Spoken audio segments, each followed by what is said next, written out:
자, 2부에서는 그 1부에 이어서 그 이재명 지사가 형 네. 재선 씨죠. 재선 씨 작고했죠. 네.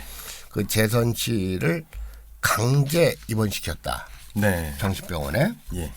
이제 그 이 건인데요. 이것도 아까 우리가 그 지로기마에서 드린 말씀처럼 이상하지 않은가 하고 생각을 해볼 필요가 있어요. 예. 어떤 사람을 입원을 시키려면 정신병원에 예. 가족이라야 돼요. 그렇죠. 그런데 이재명 지사와 이재명 지사의 형 재선 씨는 가족 관계는 아니에요. 형제 관계지. 왜? 다 분가를 했으니까요. 예. 그런데 어떻게 강제 입원을 시켰겠느냐. 이런 의문을 사람들은 가져야 돼요. 아. 그게 아무리 시장이라도 어떤 사람이 입원 안 하겠다고 하는데 입원을 시킬 수가 있습니까? 시장이 아니라 박근혜라도 어려워요. 그건. 그런데 거기서 불거지는 의혹이 바로 공무원을 그 보건소 공무원을 압력을 행사했다. 이런 거 아니겠습니까? 보건소장. 예. 압력을 행사했다. 이제 그러니까 그 다음 의혹은 그러는데 일단 많은 사람들이 예. 무슨 강제로 입원시켰다니까 무슨 공권력을 사적으로 이용해가지고 예. 그 사람을 그냥 들쳐업고 정신병원에 그냥 철장 속에 가둔 것처럼 오해하는 이 바보들이 첫째로 많고 예. 두 번째로 그 보건소장이 말입니다. 보건소장이 자기가 안 했더니 예. 무슨 전보 조치했다. 전보 조치도 그건 명백하게 서류를 보면 나와요. 이재명 지사는 정기 인사했거든요. 그러니까 이건 뻔한 겁니다. 그 보건소장이 자기가 연임할 줄 알았는데 연임 안 됐던 거예요. 자기의 기대와는 다르게. 그러니까 이제 그 다음에 보건소장이 왔는데 그 보건소장은 뭐라고 하냐면 그 자꾸 시장이 얘기를 하니까 정말로 그렇게 하려고 뭐 구급차를 타고 이재선 씨 쪽에 가다가 차마 할 수가 없어서 그만두었다. 그러면 그들의 이 진술이 검찰에서의 진술이니까요. 네. 그 이재명 지사가 24일 그 소환되기 전에 보건소장 둘이 검찰에 가서 그 김부선이도 검찰에 갔어요. 검찰에 가서 조사를 받았는데 여기서도 우리가 좀 이성적인 사람들이라면 의문을 가져야 돼요. 어떤 의문을 가냐면 그러면 보건소장들이 왜 시장의 말을 잘 안 들었을까? 이런 의문을 가져볼 필요가 있지 않습니까? 예. 그 사람들이 무슨 뭐 재선 씨 생각해가지고 말을 안 들었을까? 이런 걸 우리가 얘기를 해야 돼요. 그 당시에 예. 재선 씨는 박사모 성남 회장이었어요. 박사모. 그리고 예. 당시 박근혜 정권 때예요. 그 박근혜 정권 때인데 박사모 회장을 강제 입원시킨다. 입원시키라고 하니까 예. 보건소장들이 몸을 움츠릴 수밖에 없죠. 그렇죠. 그리고 두 번째 보건소장이 자기는 뭐 말을 안 들었더니 회식 자리에도 참석 못하게 했다.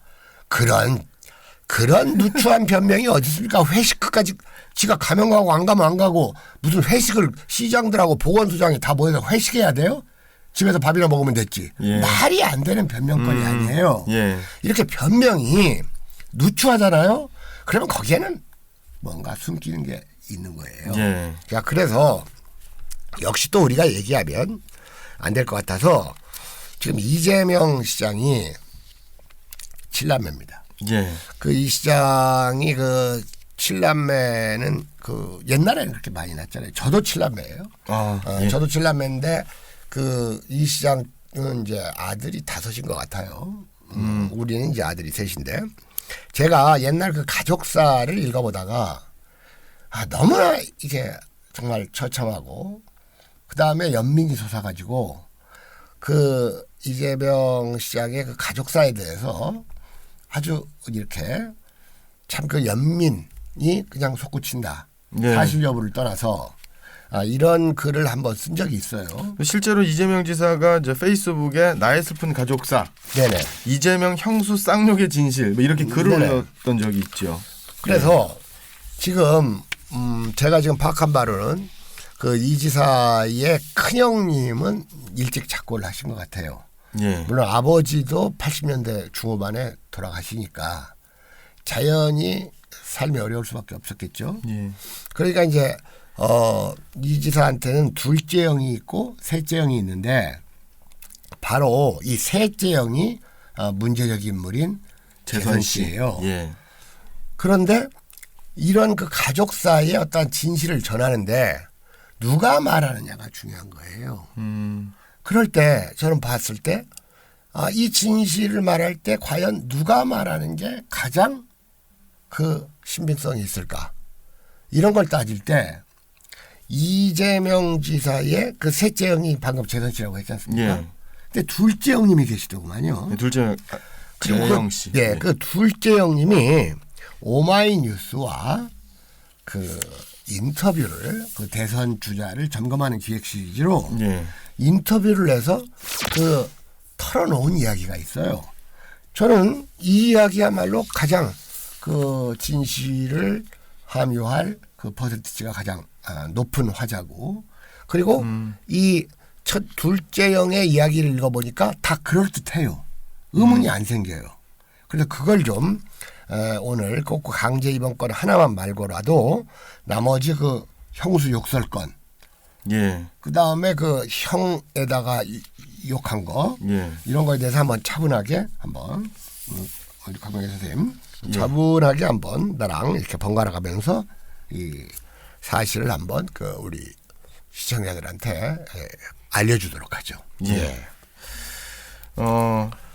이재명 성남시 당시 이제 성남시장이었죠. 네. 둘째 형이었던 이제 재영 씨가 네네. 지난 2014년 6월 지방선거 그러니까 이때가 이제 이재명 시장이 이제 재선을 네네. 앞두고 있었던 거죠. 네. 그러면서 가족 문제를 정치에 악용하지 말라라는 가족 호소문을 이제 발표했었던 때가 있었습니다. 그러고 나서 3년 만에 다시 입을 열었죠. 예. 네네. 그러면서 이제 이런 얘기를 했습니다. 그러니까 이제 고향 방문을 할 때 고향이 이제 경북 안동인데요. 네네. 그다음에 이제 전화를 받았습니다. 이재영 씨가 네. 재선 씨한테 재선을 받았는데 이런 얘기를 했습니다. 사실 그때 셋째 재선 씨입니다. 내가 먼저 통화 중이었어요. 가족이 다 같이 모여 있었는데 셋째 재선 씨가 내게 먼저 욕을 하니까 참다 못한 넷째 재명 씨입니다. 이재명 시장이 나서서 전화기를 빼앗아 그런 일이 벌어진 거예요. 네. 그러면서 이제 그때 상당히 전화가 오래 통화가 됐었는데 녹음 파일 내용은 일부뿐이에요. 이재명 시장이 형수에게 처음부터 욕하진 않았는데 재선이가 내게 먼저 욕을 하고 형수가 또 전화를 안 바꿔주니까 이러면서 이제 불거졌다라고 얘기를 하고 있거든요. 그러니까 그 욕설 녹음이라는 것이 전체 통화 중에 일부다. 예. 그 다음에 이것이 기획적으로 그렇게 상대를 열받치게 해가지고 욕이 나오게 만들어가지고 그 욕을 녹음하려는 의도가 있지 않았는가 하는 그 의심을 갖기에 충분한 이 정황인 것 같아요. 예. 그러니까 사실 그 이제 일단 먼저 무엇을 얘기하는가를 먼저 좀 얘기한 다음에 구체적인 걸 이제 말씀하시는 게 좋을 것 같아요. 예. 지금 우리 강명희 선생님이 하신 얘기는 형한테 욕한 사건입니다. 예. 형한테 욕한 사건인데 셋째 형한테 욕한 사건인데 둘째 형하고 원래 셋째 형하고 통화를 하다가 그 셋째 형이 둘째 형한테 막 욕하는 걸 듣고 열받아가지고 그 이재명 시장이 전화기를 뺏어가지고 이제 언쟁을 하는 중에 욕설이 나왔다. 그것이 녹취가 된 거고. 네, 이제 이렇게 설명을 해야 될 것 같습니다. 예. 제가 아까 그 이 시장이 가족이 7남매라고 했는데 86년에 아버지가 작고하시고 어머니는 이제 오랫동안 좀 살아 계셨어요. 그리고 이제 큰 아들이 있고 큰 딸이 있고 둘째 아들 재영 씨, 셋째 아들 재선 씨, 그리고 이재명 지사는 넷째 아들이고 다섯째 아들 재문 씨가 있습니다. 그런데 환경미화원으로 일하던 둘째 딸 재옥 씨가 2014년 8월 뇌출혈로 숨졌습니다. 그리고 이 시장과 그리고 이재선 씨는 공인회계사였어요. 예. 그러니까 이 7남매 중에서 그나마 이 공부를 한 사람은 둘이에요. 셋째와 넷째. 예, 셋째와 넷째. 그리고 나머지 남매들은 건설 노동자, 예. 큰아들, 그 다음에 이제 요양보조사, 큰딸, 그 그다음에 청소회사 직원, 둘째 아들. 그다음에 이제 환경미화원, 재문 씨. 이 재문 씨는 이제 다섯째 아들이에요. 말 그대로 우리나라의 그 서민들 아닙니까? 서민 중에서도 정말 하위층 도시 서민이에요. 예. 여러분 도시 빈민이 이 농촌 산골 빈민보다 더 비참한 겁니다. 이런 가운데 그 이재명 지사가 말하자면 흔히 하는 말로 그 집안의 용이라는 겁니다. 개천에서 용났다. 예. 예. 개천에서 용난 것은 아무튼 예. 집안의 용인데 사실 그 집안의 용이라는 것 자체의 무게가 엄청난 겁니다. 예. 저는 말입니다. 이 최근에 그 조선시대에 임진왜란 직전부터 병자호란 직후까지 예. 그 조선의 난세를 살아갔던 사람들 중에서 100년에 걸쳐서 대동법을 추구했던 그 4명의 조선의 그 사대부들 예. 에 대해서 좀 독서를 했어요. 예. 율곡 이이, 이이 그다음에 선생님. 오리 이원익, 이원익 선생. 그다음에 예. 조익 선생, 조익 선생. 그다음에 마지막으로 김육 선생인데 예. 김육. 사실 저도 뒤늦게 그 이재명 지사에 대한 그 이해의 폭을 넓힐 수가 있었어요. 왜냐하면 이 네 분들은 물론 이제 이 선생은 어떤 대동법의 어떤 철학을 제공하는 정도로 실제 어떤 일을 하지는 않았지만 그 뒤를 이은 이원익 선생 때 그 경기 선해청이 설치되고 3도 대동법이 조익에 의해서 이루어지고 김육에 의해서 전국적으로 설치되는 과정에서 예. 이 네 분의 삶이 하나같이 젊어서 이 시련과 고난 말 그대로 생으로 농사를 지으면서 병작을 해가면서 온갖 고생들을 다 한 분들입니다. 그 중에서 예. 율곡 선생은 고생이 좀 적은 편이지만 그래도 율곡 선생이 아버지가 안 좋아요. 가족 중에 여러분들 우리가 인생을 살면서 가장 무서운 사람이 누군 줄 아십니까?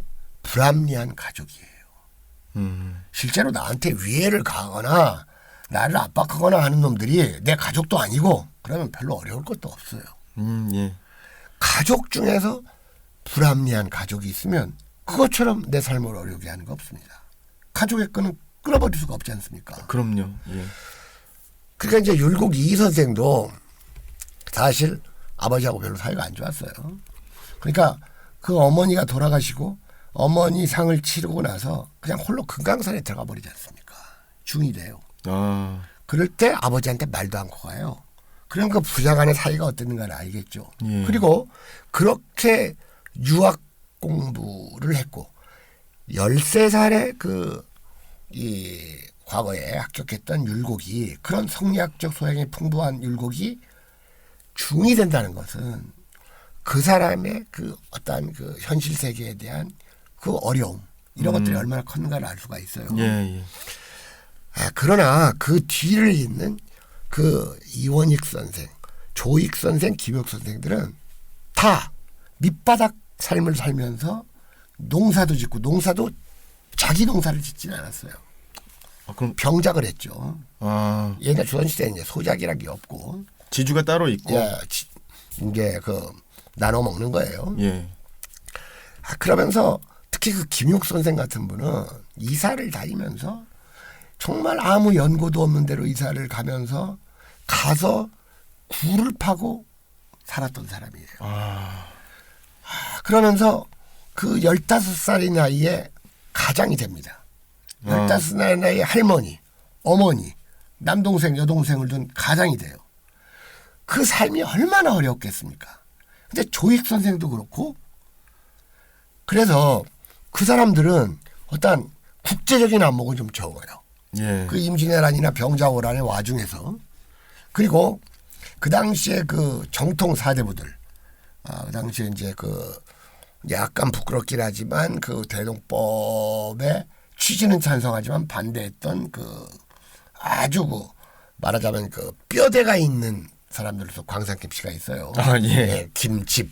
그 다음에 그 김상원 이런 사람들. 아, 예, 예. 그런 사람들 권위가 있죠. 예. 그러니까 그 사람들 입장에서는 이 조익이나 이원익이나 또는 김욕 같은 사람들이 잘 이해가 안 되는 거예요. 좀 못마땅했을 수도 있겠네요. 시기들은 뭐 그냥 그거 이른바 도학이라는 거, 예. 그다음에 뭐 지조라는 거 이런 것보다는 늘 가난한 사람들을 어떻게 살리는가만을 생각을 하니까 예, 예.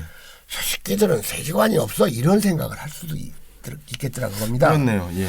저는 처음에 그 이재명 성남시장이 그 포퓰리즘 소리를 들으면서 뭘 그렇게 다 일일이 직접 가난한 사람들에게 이렇게 세금을 쓰는가 이거에 대해 좀 의아한 마음을 품었는데 예.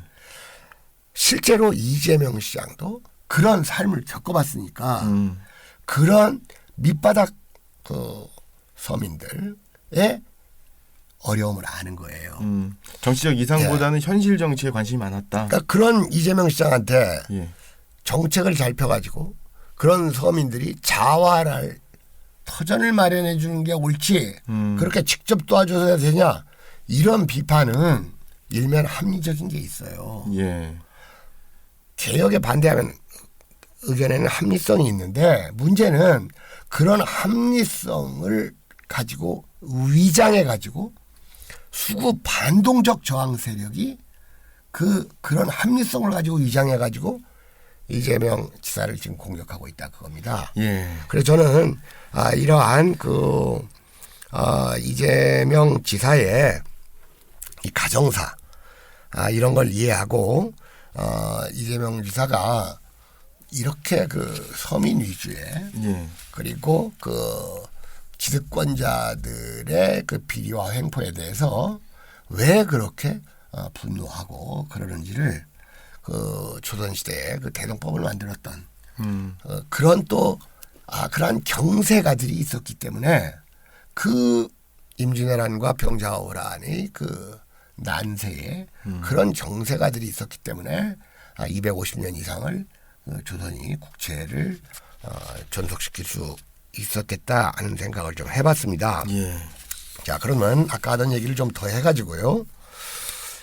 지금 그 문제적 인물인 재선 씨도 사실은 그 대학을 늦게 다닌 모양이에요. 동국대학교 뭐 다닌 것 같은데. 예. 건국대학교 경영학과. 건국대입니까? 예. 예, 그렇군요. 이것도 이재명 시장이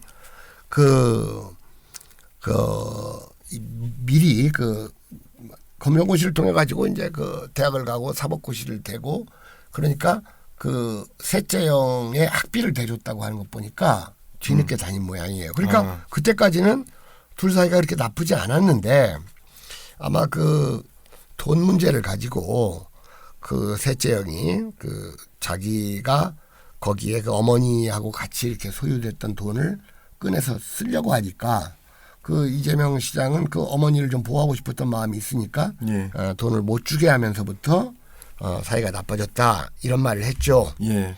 자 문제는 이제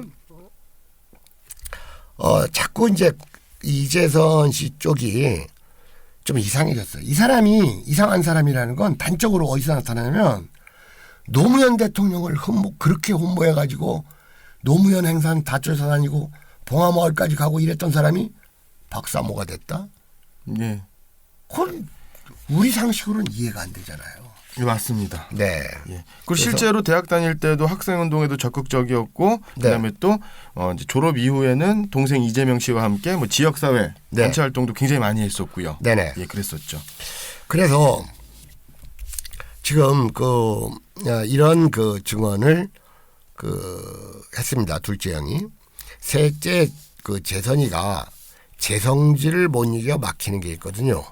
욕은 곧잘하지만 그렇게 심하진 않았는데 성격이 점점 과격해져서 형제 자매들이 이재선 씨 쪽에 병원 진단을 받아보라고 요구를 했어요.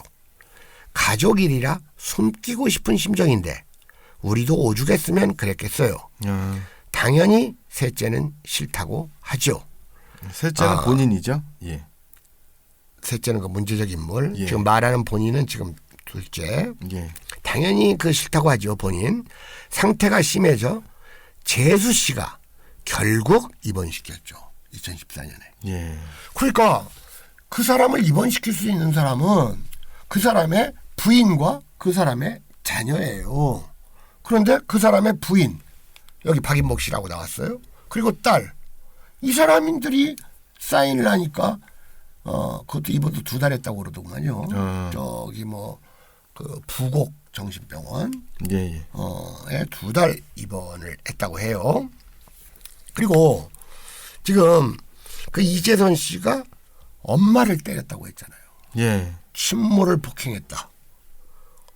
친모를 폭행하니까 형에게 당연히 이제 이재명 지사는 항의를 했겠죠. 그렇죠. 말려야 근데 이 되니까. 항의를 하는 그 이재명 시장이 왜 형수가 자기 남편을 거들고 편드니까 형수한테 또 욕을 하게 됐다.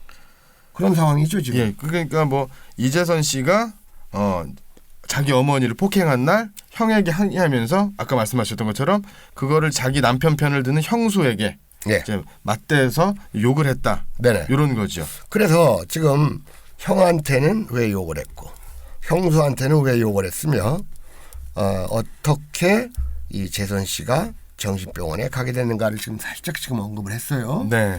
제가 아까 그 우리 이재명 지사가 그 7남매라고 했는데 저도 7남매라고 했어요. 네. 근데 사실 그 저도 뭐 제 부모가 그 농사를 지으신 분들이고 그 지방에서 농사를 지어가지고 그 7남매를 서울로 다 올려보내서 공부를 시켰어요. 그런데 이재명 지사 쪽하고 비교해 보면 정말 우리 집안은 이재명 지사보다 훨씬 정말 고생이라는 것을 하나도 안 했구나. 우리도 사실은 고생을 하면서 성장을 했지만 예. 상대적으로 비교하니까 그런 생각이 들더라 그겁니다. 예. 그리고 우리는 이제 7남매니까 뭐 결혼들을 해가지고 뭐 2014 해가지고 14명인데 그 중에 뭐 1명 이혼했으니까 이제 13명 남았다고 합시다. 예. 그 중에서 반수 이상이 다 그래도 이 선생 교육자가 됐어요. 그런 것은 우리 아버지가 그 배고픈 서러움보다 못 배운 서러움이 크다는 말씀을 쭉 우리한테 했기 때문에 우리가 남을 가르친 사람이 이제 됐을지도 모르는데 저는 이런 상황에서 저 우리 강명래 선생님 예. 형수 있습니까? 전 제가 맞습니다. 예. 그럼 없겠네요. 네. 나는 형수한테 욕했던 적이 있습니다. 예. 예. 무슨 일로? 우리 형제들이 예. 다 괜찮아요. 예. 괜찮은데 우리 큰형 형수라는 사람이 약간의 문제가 있습니다. 이 사람이 돈이 많은 집 딸이에요. 돈이 많은 집 딸인데 그 새로 뭐 이렇게 형이라는 사람이 결혼을 해가지고 이사를 가고 그러는데 우리 아버지하고 나하고 가서 이삿짐을 날라줬는데 뭐 이건 하다못해서 그 음료수 하나를 대접할 줄을 몰라요. 그래가지고 하는 짓이 기본적으로 우리 집을 좀 깔보는 형이길래 이런 싸가지 없는 년이 있어하고 나 형수한테 욕했거든요. 예. 그러니까 이제 우리 형이라는 사람이 좀 나한테 불만을 가졌겠죠. 그럴 수 있죠. 예. 그래 우리 어머니한테 가서 그 갑수가 그렇게 욕했다고 하니까 우리 어머니가 뭐라고 하시는지 아세요? 야 옛날부터 재수한테는 욕 안 해도 형수한테는 하는 거다 이런 말을 했습니다. 그럴 수 있어요. 예. 사실 나 같으면 내 형이 이 정도로 나왔으면 나는 이 욕하는 정도가 아니라 난 그 이상입니다. 예전에 내가 그 세월호 사건 났을 때 내가 세월호 부모라면 폭탄 던졌지 저런 식으로 길거리 걸으면서 무슨 우리들 해주세요 이렇게는 안 하겠다는 의견을 피력한 적도 있거든요. 네. 그래서 제가 이 이재명 지사가 형한테 욕하고 형수한테 욕했다는 그 정황을 들으니까 그 사실을 아니까 욕하고도 남았겠다 하는 생각이 들어요. 예. 그래도 이제 이재명 지사는 자기가 좀 수양이 부족해가지고 욕한 건 잘못이죠. 이런 말을 이제 공식석상에서 하는데 그게 또 정치가의 비애죠. 그렇게 말을 해야 되겠죠. 그러니까 그런 말 안 하고 살고 싶은 사람들은 우리처럼 이렇게 조그만 스튜디오 하나 빌려가지고 이런 거 방송이나 하고 그러는 거 아니겠습니까? 예. 자, 그러니까 우리가 지금 조금 자세하게 얘기할 것이 그 어떻게 해서 이 병원에 들어가게 됐는가. 예, 예.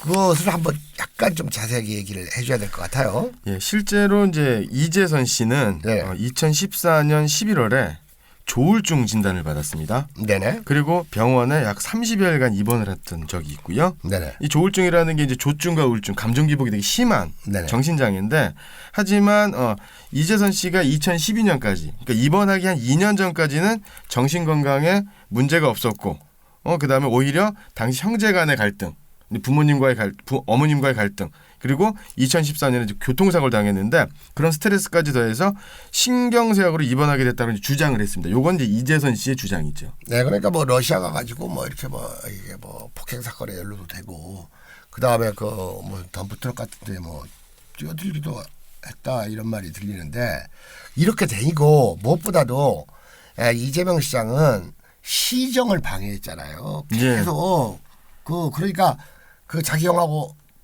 통화도 하지 말라는 그 금지령을 내리고, 또 이 사람이 박사모 돼가지고 새누리당 막 그 홍보 문자 보내고 이러니까 동생이 아니라 시장 입장에서도 이런 사람은 좀 정신치료를 받아야 되게 하겠구나 하는 생각이 있잖아요. 그렇죠. 그 이 시장 낙선 운동까지 벌였죠. 네. 예. 그러니까 뭐 진단을 받아가지고 입원을 시킬 수 있으면 시켜야 되겠다는 조치를 내렸는데, 보건소장들이 박사모 회장 못 건들겠으니까 그 말을 안 들었잖아요. 예. 그러니까 이걸 나쁘게 얘기하면 강제 입원 시도 사건이라고 할 수가 있어요.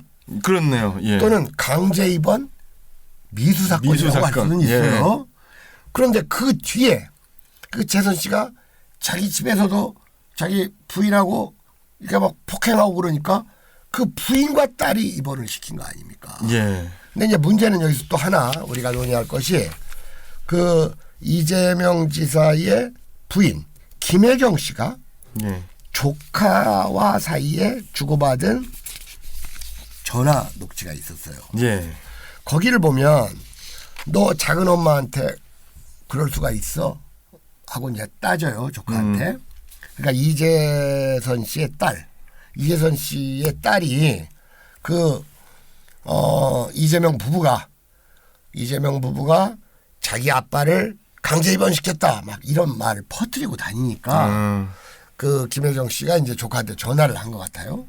예. 전화를 해가지고 너 왜 그 작은 엄마를 그렇게 있지도 않은 말을 하고 다니냐, 작은 엄마한테 그럴 수가 있어 하면서 어떤 말이 나오냐면, 제가 그걸 들어보니까 나는 너희 아빠 입원시키려고 하는 것을 말렸거든, 이런 말이 나와요. 그러니까 이 기레기들이 그 부분만 딱 따가지고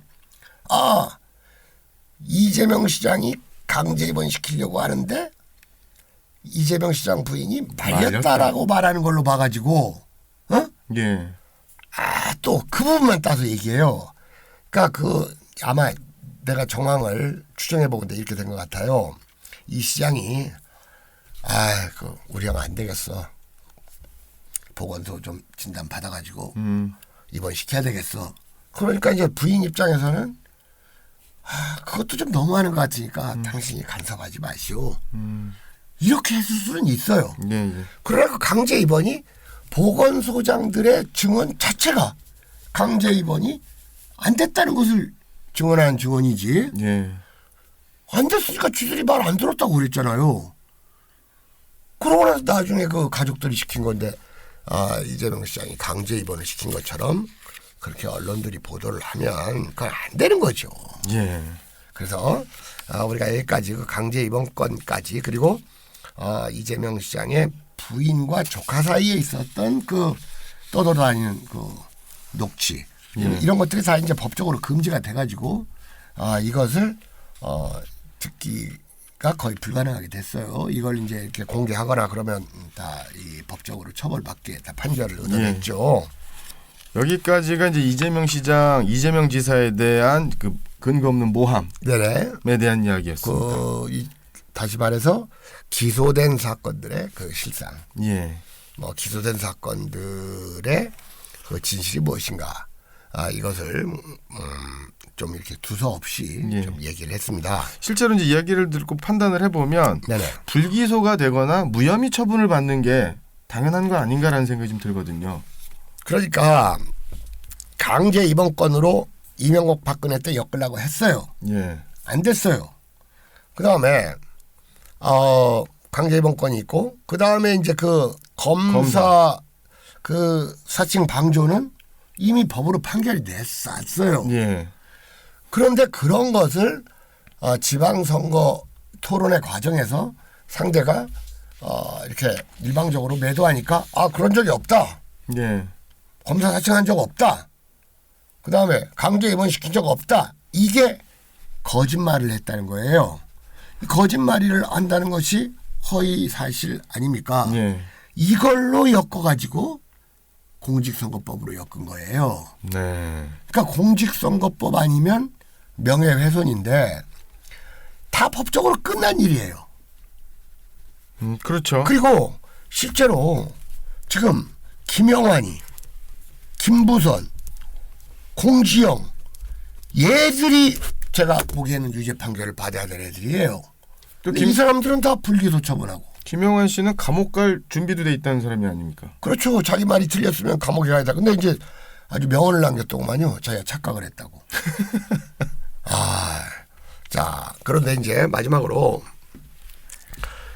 이재명 지사가 최근에 그 분당 경찰서장 예. 그리고 이 경기 지방 경기 남부 지방 경찰청장을 고발했습니다. 이재명 지사가 한 게 아니라 이재명 지사의 뭐 측근 변호사로 인식되는 백종덕 변호사. 예, 백 변호사가 이제 고발을 했고 그다음에 우리가 이 방송의 그 초반에 그 문재인 대통령의 아들 문준용 씨 특혜 의혹을 제기한 것이 과연 죄가 되는지 안 되는지를 따져야 되겠다. 예. 이 건에 대해서 이 두 건이야말로 저는 그 이재명 지사의 명분 있는 통렬한 반격수라는 생각을 합니다. 그런데 왜 제가 이재명 지사 입장이라면 자기를 기소 의견으로 검찰에 송치한 뭐 경찰서장이라든가 네. 경기 남부 지방 경찰청장을 뭐 싫어하거나 미워하거나 억울해할 수 있을 것 같아요. 그런데 네. 이 두 사람 허경열 경기 남부 지방 경찰청장 그다음에 네. 유현철 분당 경찰서장을 뇌물수수 혐의로 검찰에 고발했거든요. 네네. 이게 이재명 지사 사건하고 어떤 관계가 있느냐? 네. 자, 한번 부패한 자들에 의해 수사권이 행사되는 일은 없어야 한다. 자, 이 말은 그 이재명 지사의 측근 인물 백종덕 변호사가 23일 허경열 이 사람은 그 이름이 그 많이 들어본 이름하고 좀 비슷하죠. 허경영 대통령 후보랑 좀 비슷한. 네네. 허경열 경기 남부지방경찰청장과 유현철 분당 경찰서장을 뇌물수수 혐의로 검찰에 고발하면서 던진 발언입니다. 네. 여기서 백종덕 변호사는 어떤 사람이냐면 이분이 민주당 여주 지역위원장이에요. 여주 지역위원장. 네, 여주 양평이 아마 같이 있지 않나 싶은데 확실히 여주입니다. 어쨌든 그 여주는 속해요. 예. 그러면서 지금은 이렇게 직접 이재명 지사의 무슨 사건을 이렇게 수임했거나 그런 관계는 아니에요. 그런 관계는 아닌데 지난번 아마 제 기억으로는 지난번에 그 이재명 지사가 분당 경찰서 수사팀을 고발하려고 했었잖아요. 예. 고발하려고 했다가 그 당에서 말렸죠. 아마 이해찬 대표가 이해찬 대표입니다. 전화를 했다는 그런 말이 있는데 그래서 고발을 하지 않기로 했다라는 발표를 이 백종덕 변호사 한 걸로 내가 기억하고 있습니다. 그렇습니까? 그러니까 여전히 이재명 지사하고는 이 행동을 같이 하는 팀으로 보는 게 상식적이에요. 그러나 이 정치라는 것은 우리는 한 팀이다. 이렇게 말할 수는 없죠. 예. 실제로는 법적으로 이렇게 돼 있는 건 아니니까. 예. 자, 다시 말씀드리면 경기 남부지방경찰청은 이른바 해경궁 김씨 논란과 관련해서 이 지사의 부인 김혜경 씨를 명예훼손 혐의 등으로 기소했고, 네. 그다음에 분당경찰서는 친형 강제 입원, 대장동 치적 홍보, 검사 사칭, 방조 이런 것으로 기소 의견으로 송치를 했다고 합니다. 네. 자, 그런데 바로 이 두 경찰 간부를 고발한다. 예. 그 고발하는데 그 고발의 의뢰인이 누구냐? 이게 바로 유상봉 씨입니다. 그러면 백정덕 변호사가 그 허경열, 유현철 이 경찰 공무원을 뇌물수수 혐의로 검찰에 고발했는데 이 고발을 의뢰한 사람이 유상봉 씨다. 그러니까 실제 고발은 유상봉 씨가 한 거예요. 네. 그리고 백종덕 변호사는 이 고발의 대리인이 된 겁니다. 네. 이정열처럼. 예. 그리고 유상봉 씨는 지금 활동을 할 수가 없어요. 감옥에 있으니까요. 그렇습니까? 예. 유상봉 씨는 왜 지금 감옥에 있냐면 그 한바빌이라는 것이 계속 지금 나돌고 있지 않습니까? 지난번 평창올림픽 때도 한바빌가 터졌었어요. 그렇죠. 예. 됐었어요. 원래 한바라는 것 보통 이제 일본 말인데 그 건축 현장에 식당을 한국에서는 일본 말로 한바는 약간 다른 뜻인데, 자, 그러면서 이 고발 내용이 뭐냐면 허경열 청장이 비리 사건 수사 무마와 한바 식당 수주를 대가로 2005년부터 2010년까지 1억 4천만 원을 받았고, 유현철 분당서장은 2009년부터 2010년까지 1억 2천만 원을 받았다. 이게 고발 내용이에요. 어떻게 시기하고 이제 액수가 되게 구체적인 증거가 있다는 얘기인데요. 그렇죠. 예. 이게 뇌물은 시기와 액수가 구체적이면 이건 상당한 신뢰성을 갖고, 그리고 사실 지금 우리나라 뉴스 회사들 이 기레기들이 보도를 안 해서 그렇지 이게 경찰청장과 경찰서장이 뇌물로 고발을 당했는데 이게 얼마나 큰 사건입니까? 그렇잖아요. 그렇죠. 이게 큰 사건인데 무슨 뭐 다음 아이디에 뭐 마지막이 어디라도 이런 것들은 펑펑 터뜨리면서 사실 이게 크게 다뤄야 될 사건이에요. 그리고 이건 그냥 넘어갈 리가 없습니다. 엄청난 파급력을 저는 행사할 거라고 봐요. 이게 엄청난 억 단위가 넘어가는 부패 비리 사건인데요. 그런데 이제 문제는 그 한바비리 사건이 대형으로 터졌던 것이 2011년 1월인데 이때 이 사건이 제대로 파헤쳐지지가 않았어요. 박근혜 정권 때 아닙니까? 박근혜 정권 때인데 경찰서장들이 연루되지 않습니까? 네. 박근혜 정권 때가 아니라 이명박 정권 때죠. 2011년 네네. 이명박 때입니다. 경찰서장들이 연루되니까 이때 워낙 이제 이 한바비리에 연루된 사람이 많은 것 같으니까 그 당시에 그 경찰청장이 조현호였었는데 조현호가 이 유상봉 씨하고 이 관련 있었던 사람들 다 자수해라, 자백해라 할 때 무려 40명의 총경급이 관련 있다고 자백을 했어요. 총경급이면은 네. 서장 이상 아닙니까? 우리나라 총경의 7%가 이 유상봉하고 커넥션이 있었다. 이야. 그러니까 이게 다 터트려지면 경찰력 자체가 이런 위기를 느껴가지고 위에서 덮었겠죠. 예. 근데 그냥 다 덮을 수는 없으니까 현역들은 다 봐주고 이미 은퇴한 전직만. 강일학 전 경찰, 그 당시로 봐서 전 경찰청장 이 사람만 구속돼서 유죄 판결을 받았어요. 꼬리자리기를 한 거네요. 그러니까 이런 정황으로 볼 때 예. 이번에 그 고발된 분당서장과 남부지방경찰청장은 이때 이 수사망을 피해갔던 사람들 중에 하나라는 이 고발 취지로 미루어 볼 때 이런 판단이 들지 않습니까? 그러면 유상봉 씨가 허경열 청장하고 유현철 서장한테 직접 돈을 줬다. 그러니까 그렇죠. 네. 액수랑 시기가 구체적으로 제시가 되면서 고발을 그렇죠. 접수가 된 거죠. 그렇습니다. 예. 그러니까 이제 이재명 지사가 아니라 백종덕 변호사가 부패한 자들에 의해서 수사권이 행사되는 일을 없애야 된다라는 말을 한 거네요. 그렇죠. 이거야말로 참 명분 있는 반격이죠. 예. 나를 수사했던 경찰서와 경찰청의 최고위자가 예.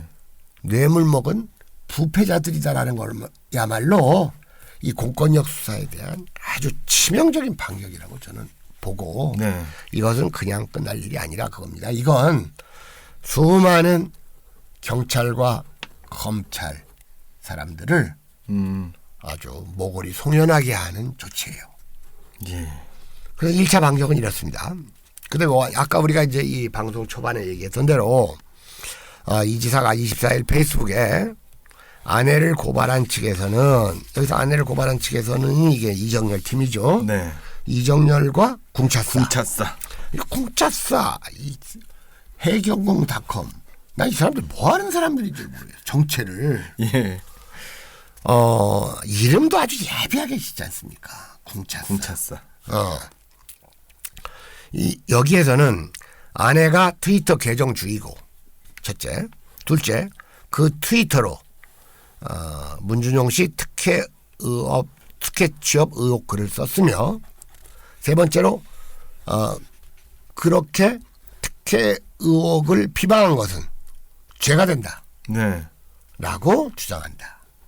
고발 그 당시에 그 글을 보면 그 08 계정이 그 문준용 씨 얘기를 하면서 그 최순실 딸 정유라. 뭐 최순실 딸 정유라가 별거냐 뭐 이렇게 비슷하게 이렇게 했거든요. 이렇게 주장을 하니까 당연히 김혜경 씨의 변호사 입장에서는 방어를 해야 되지 않습니까? 예. 그러니까 김혜경은 계정주가 아니다. 계정주도 아니고 이 특혜 의혹 글도 쓰지 않았다. 예. 그리고 무엇보다도 그런 글을 쓰는 것이 즉 특혜 의혹을 제기하는 것이 죄가 될 수 없다. 죄가 되지 않는다는 것을 법적으로 입증하면 혐의를 벗을 거 아닙니까? 그렇죠. 예. 근데 이제 여기에 좀 놀라운 이제 배경이 있어요. 이번에 이재명 지사가 이런 글을 쓰니까 예. 하태경이라고 있죠. 예. 하태경이가 이 지사가 반문을 선언한 것이다.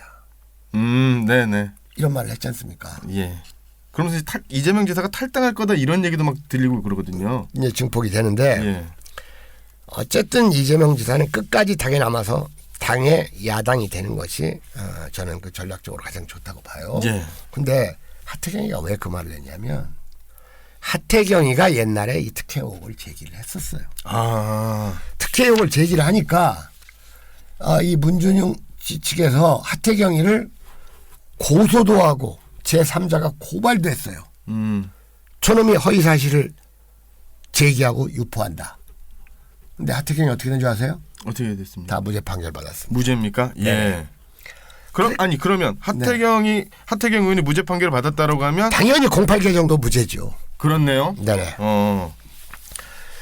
그럼 오히려 그러면 네. 문재인 대통령의 아들 문준용 씨의 특혜 취업만 남는 거 아닙니까? 그렇죠.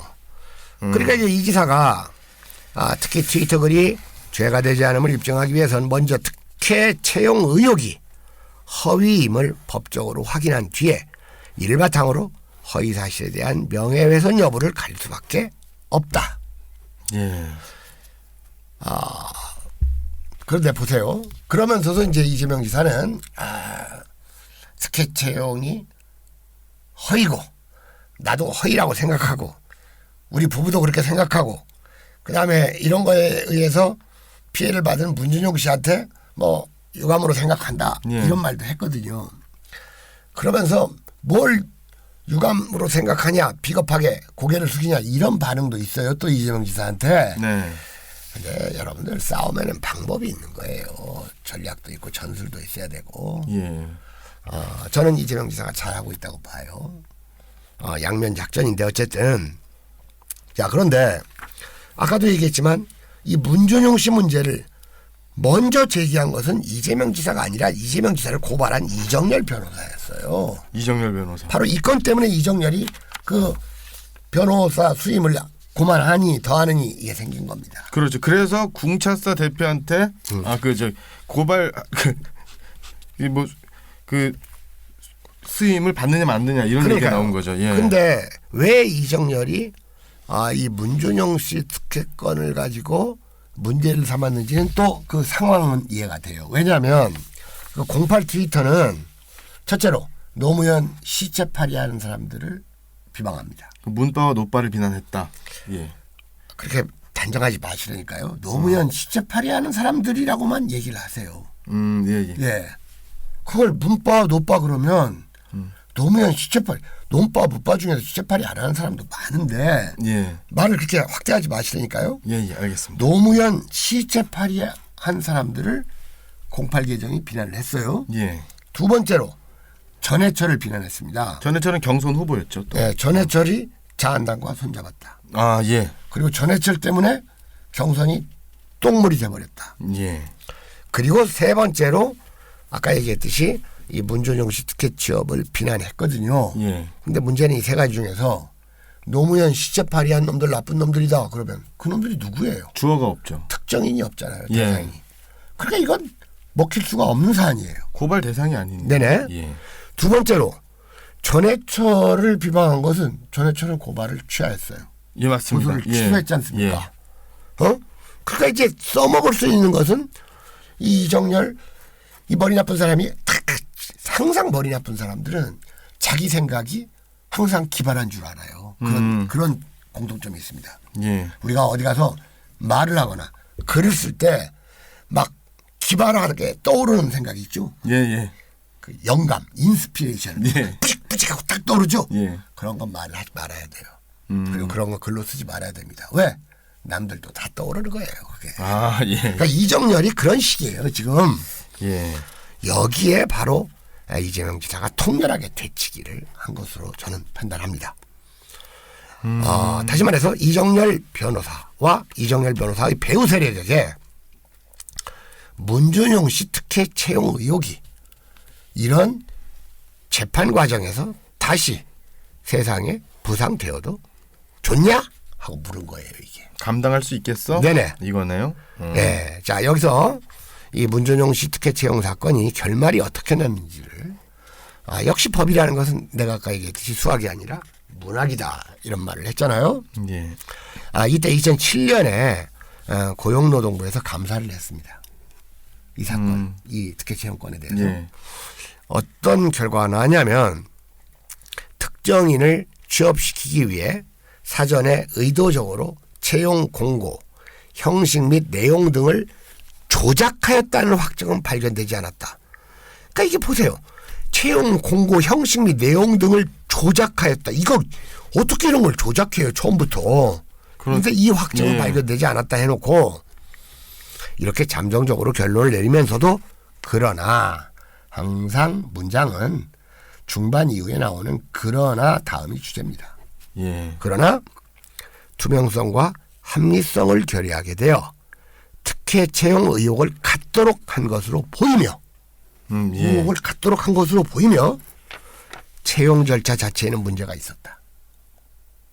그러면 네. 그리고 이에 따라서 문준용 씨 채용을 했던 인사 담당자들이 징계를 먹었어요. 그러면 특혜 채용 의혹은 합리적 의심이다, 합리적 문제 제기다라고 볼 수가 있다. 아무리 문제를 제기해도 무죄죠. 예. 국민의당처럼 그 뻘짓만 안 하면 예. 있는 사실 그대로. 자, 그러니까 다시 말해서 이 정도 성격의 사건이면 문준용 씨 특혜 채용 의혹을 제기했다고 해서 허위사실 유포라고 할 수 없고 예. 이건 이미 또 하태경이가 증명을 했어요. 무죄. 예. 따라서 유죄가 될 리가 없다 그겁니다.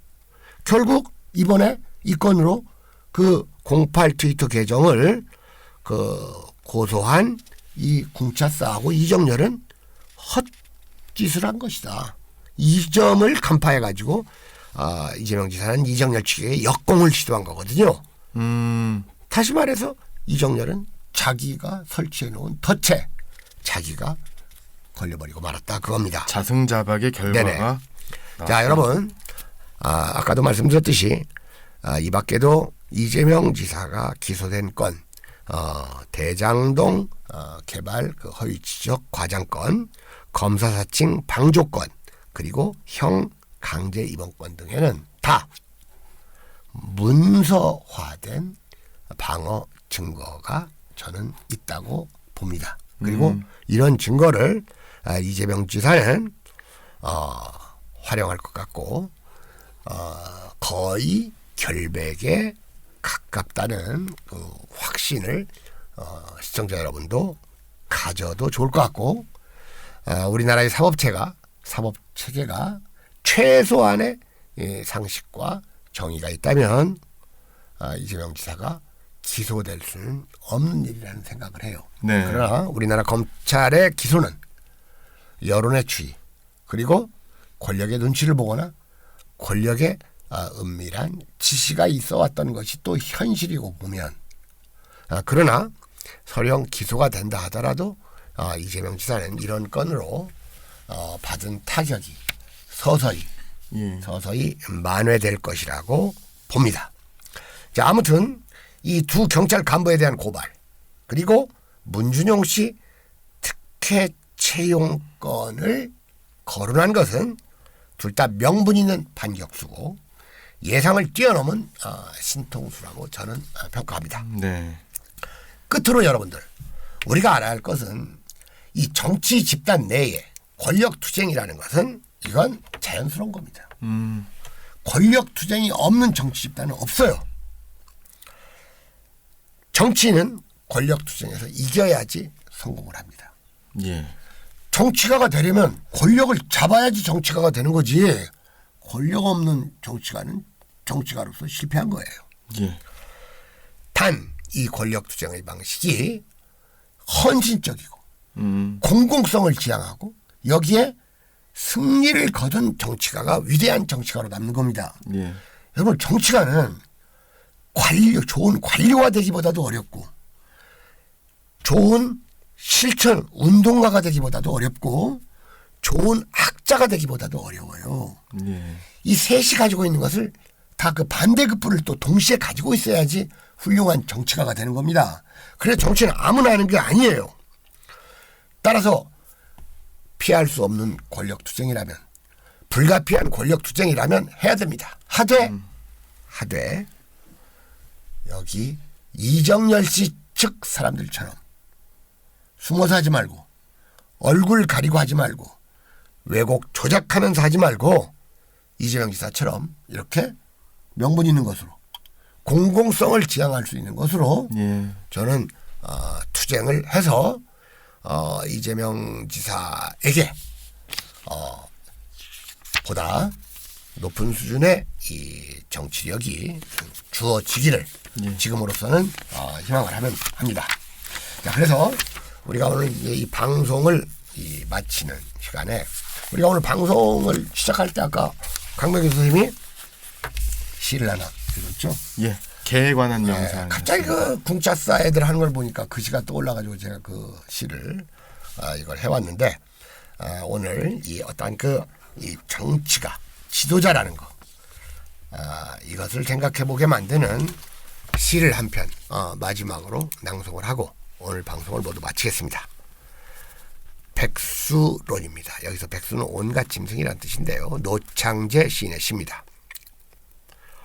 호랑이가 앞니마에 왕자를 새기고도 바람에 수영을 맡기며 홀로 외롭듯 감춘 이빨, 감춘 팔톱과 같이 무시로 드러내지 않는 법. 뒤를 어슬렁거리되 기품을 잃지 않고 흔들리지 않아야 한다. 골짜기를 포효하되 주변을 다치지 않게 하며 먼 발치에서 바라보아도 항상 위엄과 기백이 서려 배경을 따뜻하게 하는 풍경의 중심이 되어야 한다. 배고프고 굶주린 날이 오래오래 머물더라도 맑고 현연한 눈빛으로 견뎌낼 줄 알아야 한다. 눈발 휘몰아치는 매서운 들판에서도 옷을 걸치지 않아야 한다. 그러나 선의의 경쟁을 피하지 않고 다수의 안녕한 질서 속에서 언제나 몸을 맡길 준비가 되어 있어야 하고, 정의의 함몰, 위선과 병폐, 횡행한 골목을 마주치게 되면 그때는 가차없이 이빨과 발톱을 세워 분연한 일전을 불사하여야 한다. 다만 나아간 길 한 점 흔적도 없이 길인 줄도 모르게